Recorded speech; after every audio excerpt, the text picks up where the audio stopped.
কেন এই সংসার নষ্ট করতে এসেছিস?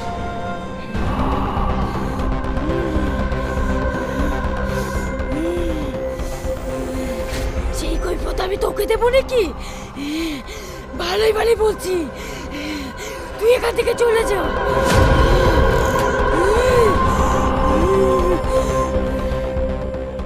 এই, আমি এখান থেকে চলে যাওয়ার জন্য আসিনি, তোকে বিনাশ করতে এসেছি। সত্যি করে বল, তুই এই বাড়িতে কেন এসেছিস?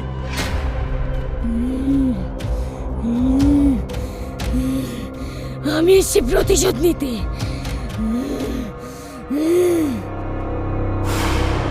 কিসের প্রতিশোধ? প্রতিশোধ।